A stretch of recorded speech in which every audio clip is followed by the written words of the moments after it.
Hi, everyone. Welcome back to Teal Talks. My name is Holly. I use she, her pronouns. My name is Chris, and I also use she, her pronouns. So, in this week, we wanted to guide you through two different techniques that could be used for grounding or mindfulness/relaxation. For these techniques, Chris is going to guide and I am going to follow, and we are hoping that you guys will follow along with us.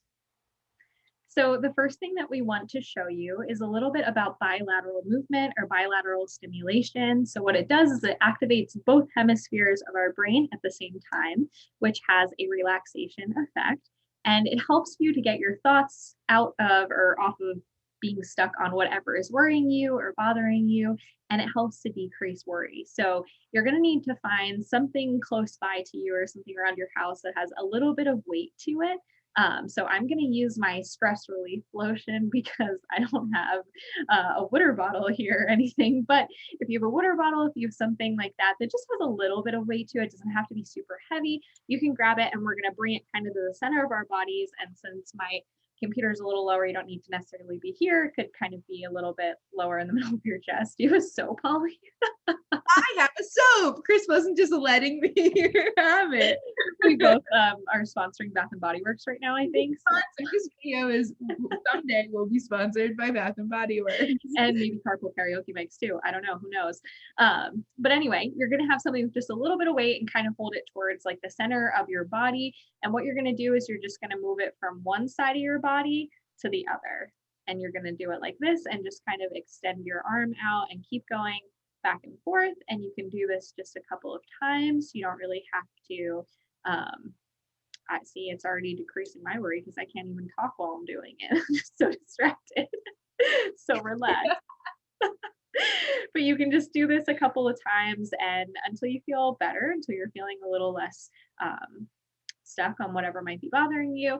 And then you can just kind of stop and go about your day. But it's something that's super easy. You can kind of do in your car, you can do in your home, you can do anytime that you're just kind of feeling anxious or needing to relax. And it's something that's super simple and super easy to do. So the next one is a little bit harder. I know we might be like reversed to everybody watching. So this is going to be a little bit backwards if you're watching at home. But the next one is a little bit about something similar, but we're going to count out loud. So we're going to count 1, 2, 3, all the way to 26, but we're going to draw the letters of the alphabet while we count. This is very challenging. You don't have to make it through all 26. I did this the other day at a training, and I think I made it to maybe and I lost count of where I was in the alphabet. It's a little bit difficult, but like I said, you don't need to make it all the way through the alphabet for it to be effective. So what we're going to do is we're going to count out loud and we're going to draw the letter and try to make it as big as you can for purposes of this. Like, you don't need to hurt yourself. It doesn't need to be, huge, but for purposes of this, we're going to do it enough that you can see it in our little Zoom screen here. So we'll start out with 1. You don't have to count until I can count, but you're going to start out saying 1 and draw the letter A. 2, 3, 4, 4. Oh, D. Yeah.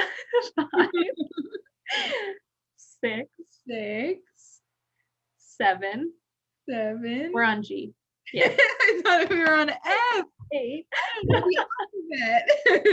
So we don't have to go all the way through. That's essentially what you do. And it's kind of cool to do it with someone else. So one, we have these things called mirror neurons where we very literally mirror the people who are around us. So it can be cool to do with somebody else, but it's also kind of silly when you do it with someone else. So obviously you all just saw Holly and I doing it and we're sitting here laughing because it's funny because doesn't know the alphabet. we're sitting here laughing because it's kind of funny that you get kind of tripped up on the letters because your brain is trying to do two things at once, write the alphabet and remember the alphabet while also saying these numbers out loud. If you're feeling very adventurous, when you get to 13, you can switch hands and keep doing it with your non-dominant hand. When I did this in a training, that is what totally threw me when they were like, okay, switch to your non-dominant hand. Everything went out of the window. I didn't even know how to count to 26. I didn't know the alphabet. It just all disappeared. So it can be fun and it's okay to laugh at yourself. If you do it with someone else, that laughter can even be really helpful for relaxation. So if you're thinking of like a moment where you're feeling a lot of anxiety, where you're feeling triggered, and for example, just with what Holly and I did, we're sitting here kind of laughing about how silly it is that I think Holly was on E when I was on F. It's funny. So it's okay to do that. That has some really good qualities to it too, that laughter, that humor. And hopefully those are two things that you can try at home, either on your own or with somebody else, to help you in moments where you're feeling anxious, where you're feeling triggered, or where you're feeling like you need to be relaxed or relax yourself. So hopefully those are some helpful tips. See Have a lovely day. Goodbye. you all next week.